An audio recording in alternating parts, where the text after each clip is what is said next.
The sun was dropping low over the wide Arizona land, turning the sky into soft orange fire. The rancher named Daniel Brooks rode slowly across the dry grass with his hat pulled low to block the bright light. He had spent the whole day checking fences, following stray cattle, and finding missing tools that his young ranch hands kept forgetting. He was tired, dusty, and only wanted to reach home before dark. The desert could be quiet in the day, but at night it held a strange kind of silence that made a man restless. As Daniel rode toward a small wash near the edge of his land, his horse suddenly lifted its head and twitched its ears. Something had moved. Daniel slowed his horse and looked carefully across the shadows. He always kept a small rifle on his saddle, not because he liked trouble, but because coyotes, wild dogs, and sometimes desperate drifters wandered the area. He didn't want to hurt anything, but he always stayed cautious.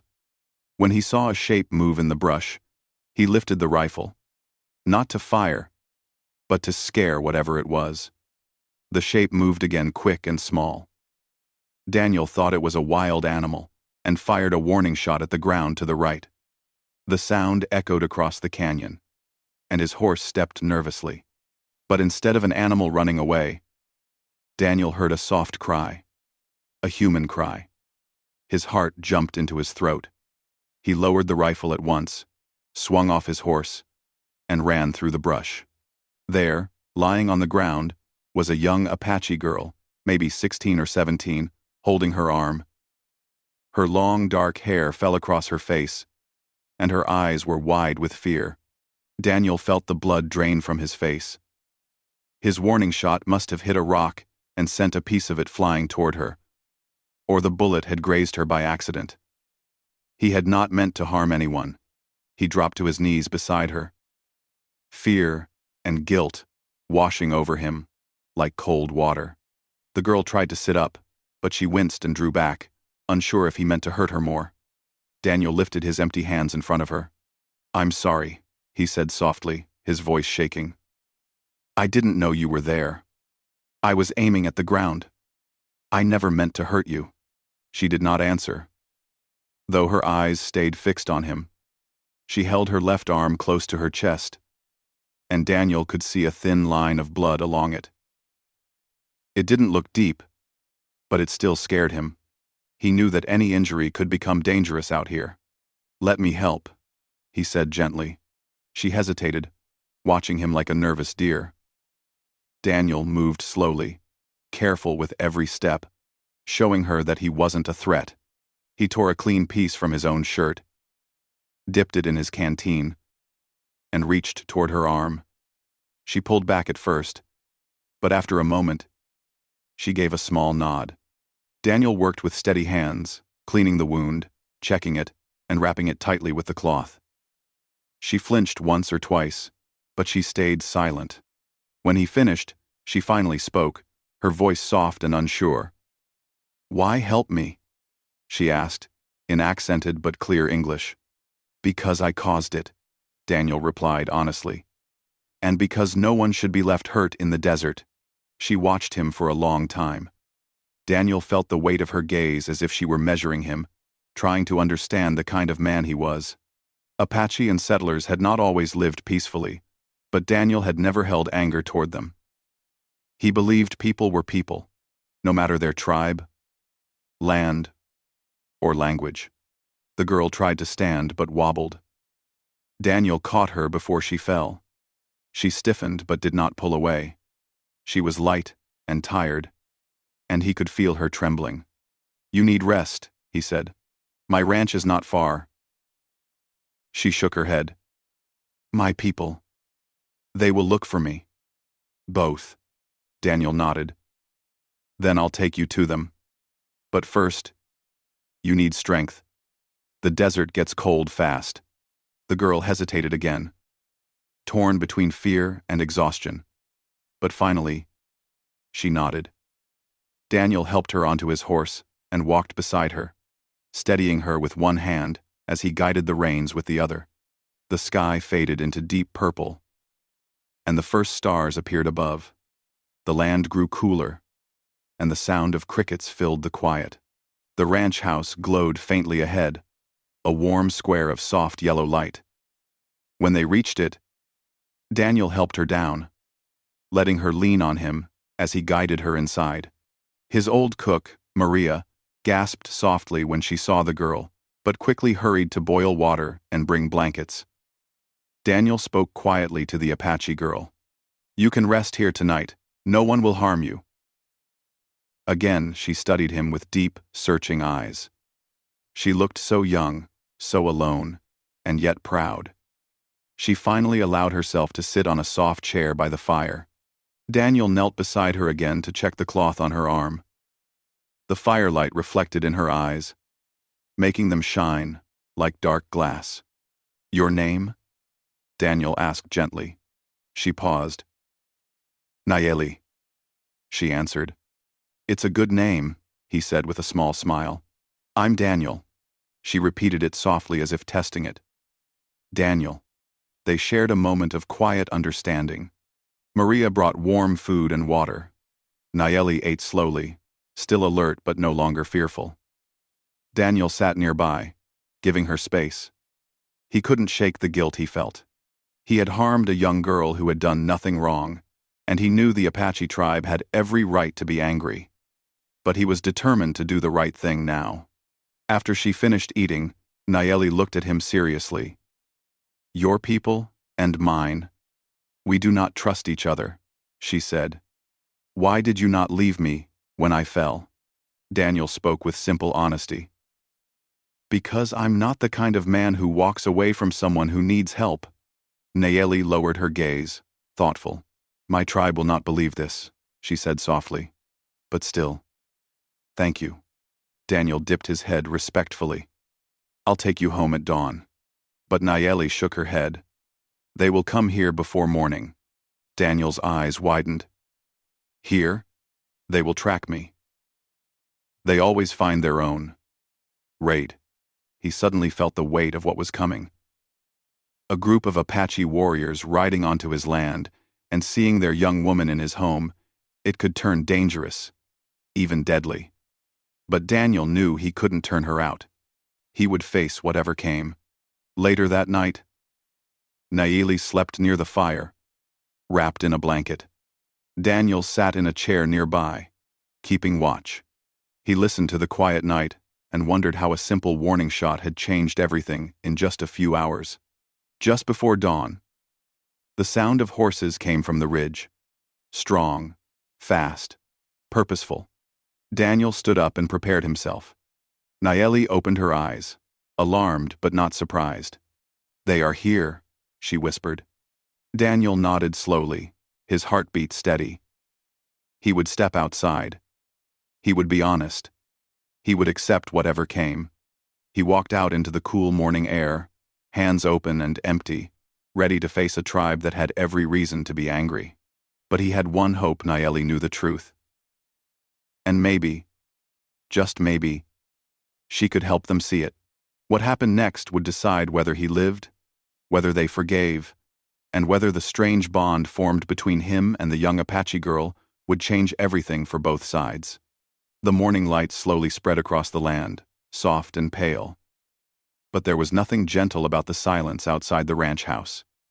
Daniel stood on the porch, with both hands raised, to show he carried no weapon. He could hear the horses before he saw them, hooves hitting the ground in a steady rhythm, growing louder by the second. 5 Apache riders appeared over the ridge, their faces calm, but their bodies tense. They sat tall on their horses, scanning the ranch with sharp eyes that missed nothing. Daniel kept his voice steady. "She's inside. She's safe." The warriors did not answer him. They spread out in a half circle in front of the porch. One of them, a broad-shouldered man with long braids and a scar along his cheek, dismounted and walked toward him. His dark eyes held no fear, only the strength of a man who knew his place in the world. Daniel assumed he was their leader. The warrior stopped a few feet away. "Where is Nayeli?" he asked in a calm, deep voice. Daniel stepped back slowly and opened the door. Nayeli stood inside, still wrapped in the blanket Maria had given her. She stepped forward with quiet dignity. When the leader saw her unharmed, his shoulders relaxed just a little, but the tension in the air remained. "Nayeli," the leader said in Apache. She answered him softly, and Daniel could not understand her words, but he could feel her voice trying to calm the situation. The leader looked at the bandage on her arm. His expression tightened with worry and anger. Daniel spoke carefully. "It was an accident. I didn't know anyone was there. The shot hit a rock, and—" Nayeli interrupted him gently, translating his words into Apache. The warriors listened, but their faces gave nothing away. Daniel stood straight, letting them see he was not afraid to face their judgment. He respected them too much to lie or hide. When she finished speaking, the scarred leader walked closer to Daniel. He looked directly into the rancher's eyes. "You hurt her," he said quietly. "But you also helped her." You also helped her." Daniel nodded. "I did what was right. I would never leave a young woman hurt in the desert." The leader studied him for a long moment. Then, to Daniel's surprise, he rested his hand on his chest in a gesture of respect. "I am Chaitan," he said. "Nayeli is the daughter of my brother." Daniel felt his throat tighten. The situation was even more serious than he had thought. She was family to a man of importance. If anything had happened to her, everyone would have blamed him. Chaitan looked again at Nayeli's bandaged arm. "You cleaned the wound?" "Yes," Daniel answered.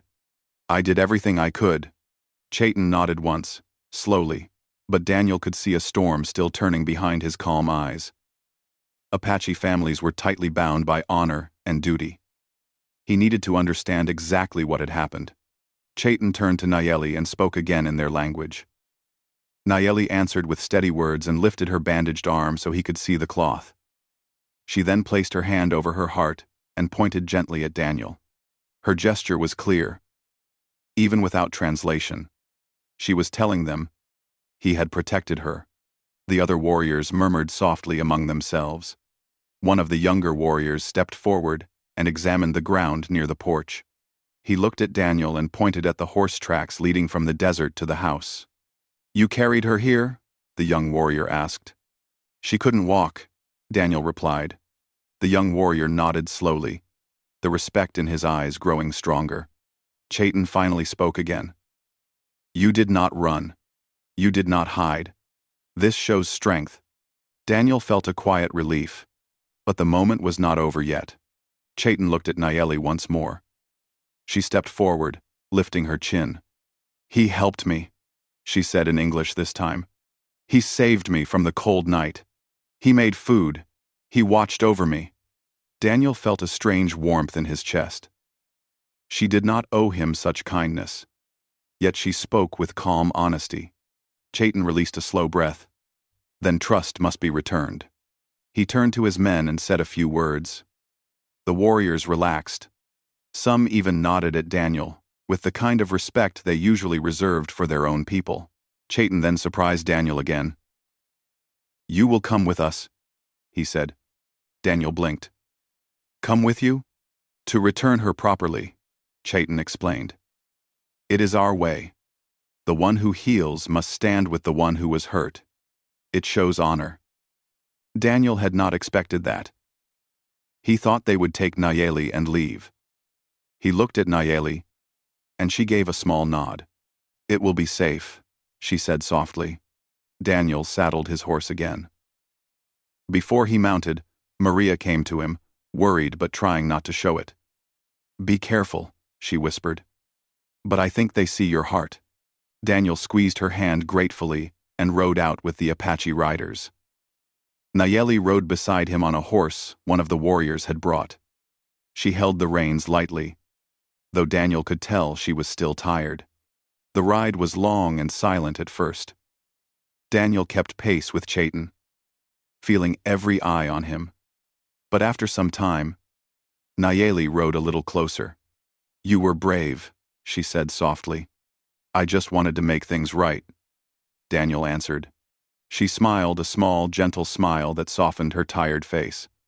Not many settlers would help an Apache girl. Not many Apache girls would trust a rancher, he replied with a light tone. She lowered her eyes but smiled again. They reached the Apache camp by late morning. Smoke from small fires lifted into the sky. Children played near the lodges, and women worked quietly. But when they saw Nayeli, everything stopped. A wave of relief spread through the camp like warm wind. Nayeli's mother rushed forward and held her tightly.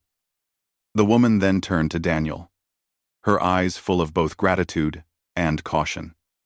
Chayton spoke to her quickly in their language, explaining all that had happened. The mother touched Daniel's arm gently in thanks before guiding Nayeli inside a large lodge to rest. Daniel waited outside with Chayton. The camp watched him with open curiosity. He stood calm, letting them see he meant no harm. After a while, Chayton spoke. "You could have left her. Many would." "I couldn't," Daniel said simply. Chayton nodded and motioned for him to sit by the fire. They shared a quiet meal. Elders came to examine Nayeli's arm and confirmed that the wound was small and healing well. Their relief softened the air around the camp. Later, as Daniel prepared to head back, Nayeli came out of the lodge. Her arm was rewrapped neatly, and her mother stood proudly beside her. Nayeli stepped toward Daniel. "You showed kindness," she said softly. "My tribe will remember." Daniel tipped his hat. "I'm glad you're safe." Nayeli hesitated, then reached out and pressed her hand to his arm, a small gesture, but full of meaning. Gratitude. Respect. A silent connection formed through danger and mistakes. Chayton stepped forward. "You leave our land as a friend," he said. "If ever you need passage or help, speak Nayeli's name. It will open doors." Daniel nodded, honored. "Thank you." He mounted his horse. Nayeli watched him, her eyes calm and warm in the morning light. "You amazed our people today," Chayton said as Daniel turned to leave. Daniel rode back toward his ranch, feeling the desert air lighter than before. He had set out the previous day, tired and alone. He returned with a story that would stay with him for the rest of his life. A story of fear turned into trust, strangers turned into allies, and a young Apache girl whose quiet courage changed everything. He knew he would see that tribe again someday, and when he did, he hoped Nayeli would still look at him with the same calm respect she had shown that morning. The desert had brought them together in a dangerous moment, but kindness had carried them through. And now the land felt different, wider, warmer, more connected than he had ever imagined.